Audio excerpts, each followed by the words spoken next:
Monsieur le secrétaire exécutif de l'Autorité nationale d'assurance qualité de l'enseignement supérieur, ANAQ-Sup, Monsieur le recteur, Monsieur le directeur général de l'Agence nationale de recherche scientifique appliquée,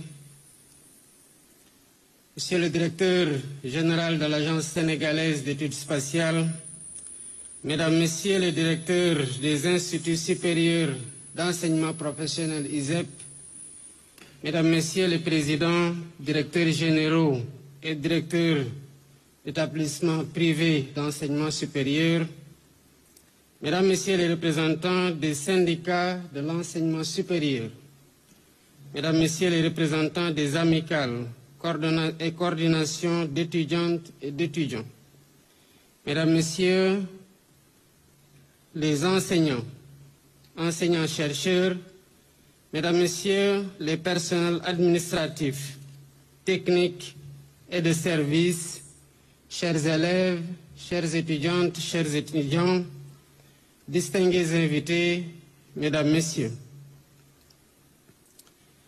L'histoire nous enseigne que le Sénégal est une terre de savoir, de connaissances profondes. L'université sénégalaise, construite au départ sur un héritage colonial,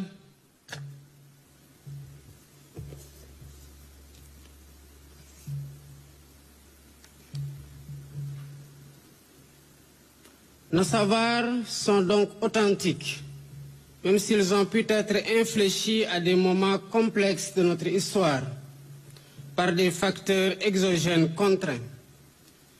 L'université sénégalaise, construite au départ sur un héritage colonial, n'a de cesse de tracer sa propre voie pour bâtir sa propre identité. Une voie nourrie par les apports d'un monde ouvert, dont l'influence ne saurait occulter nos savoirs endogènes et les découvertes de nos savants qui rayonnent dans l'univers du savoir. Nous avons hérité d'une université ancrée sur des savoirs allogènes, mais pas assez autochtones. 75 ans après notre indépendance, il est temps d'imaginer une université sénégalaise moderne, ouverte aux mutations actuelles, mais profondément enracinée dans nos réalités. Une université tournée vers les sciences contemporaines, telles que l'intelligence artificielle, le numérique et bien d'autres domaines, tout en préservant son identité culturelle. En effet, l'université sénégalaise est traversée par de multiples problématiques qu'elle se doit de résoudre. Je peux citer les infrastructures, le nombre d'étudiants, la problématique des curricula, le financement, la digitalisation, j'en passe.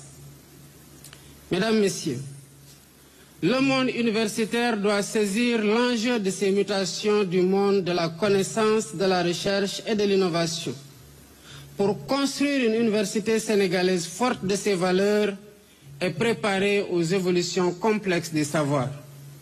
L'université doit être repensée, refondée, réinventée. Elle doit répondre à nos aspirations, soutenir le développement national et s'inscrire pleinement dans l'agenda national de transformation systémique. Cette transformation doit toucher tous les niveaux, universités, écoles, instituts, UFR, écoles doctorales, laboratoires de recherche, départements et centres d'incubation. Elle exige des réflexions épistémologiques nouvelles, audacieuses et originales, mais accompagnée par une volonté politique forte. La solennité de l'événement d'aujourd'hui nous commande d'aborder les défis majeurs auxquels notre système d'enseignement supérieur est confronté et qui nécessitent des solutions durables. Mesdames, Messieurs, notre doctrine de l'aménagement du territoire à travers les 8 pôles territoires se fonde sur une équité territoriale de principe qui a vocation à ne laisser aucune fille ou aucun fils de ce pays au bord de la route. Nous voulons un enseignement supérieur pour tous, quel que soit le lieu de production et de diffusion de l'effort intellectuel. Nous voulons des établissements d'enseignement supérieur partout, à la fois pour des raisons d'endogénéité et de ventilation géographique de nos talents. L'université sénégalaise est une et indivisible. Elle bénéficie d'une autonomie scientifique, pédagogique et administrative.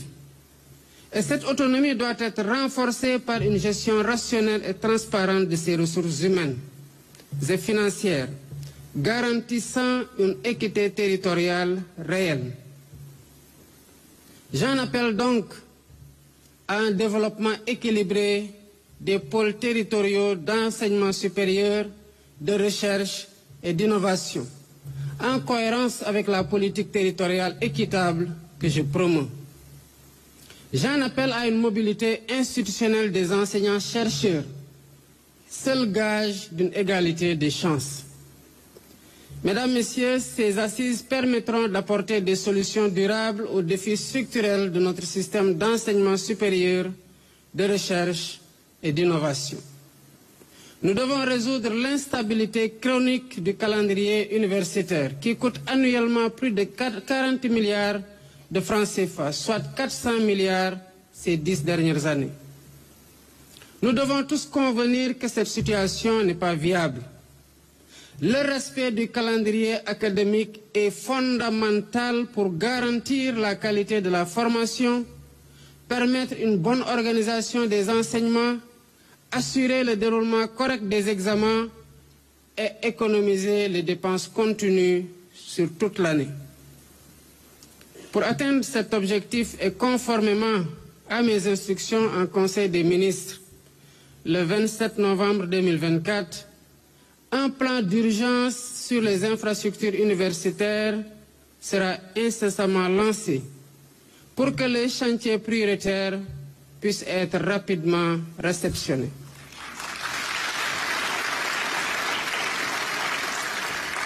Mesdames, Messieurs, notre système d'enseignement doit être décolonisé et recentré sur nos réalités culturelles, sociales, économiques et environnementales. Le Sénégal est un pays riche de diverses cultures. L'introduction du plurilinguisme dans les curricula, avec une reconnaissance accrue des langues nationales et africaines aux côtés du français déjà établi et de l'anglais, est un gage de volonté pour nous arrimer aux défis complexes du monde moderne. Le plurilinguisme n'est pas seulement une réalité à reconnaître. C'est un levier d'inclusion, de créativité et d'émancipation intellectuelle. Par ailleurs, les savoirs endogènes, longtemps marginalisés, doivent retrouver leur place légitime dans nos contenus pédagogiques et nos programmes de recherche.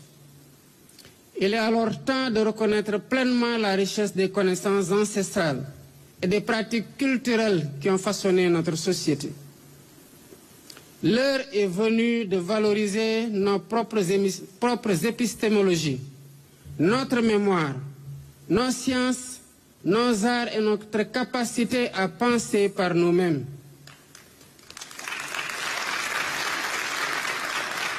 Il s'agit là d'un acte de souveraineté scientifique et culturelle qui doit conférer à notre enseignement supérieur un rôle central dans le développement durable de notre pays.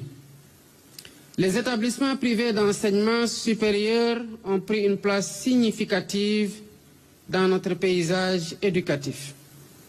Ils sont le réceptacle principal d'un tiers des étudiants sénégalais et de beaucoup d'étudiants d'origine africaine. Ils offrent une panoplie de filières diversifiées et sont le lit de la diplomatie universitaire sénégalaise et le prolongement du service public de l'enseignement supérieur. Et ils en assument aussi une responsabilité entière.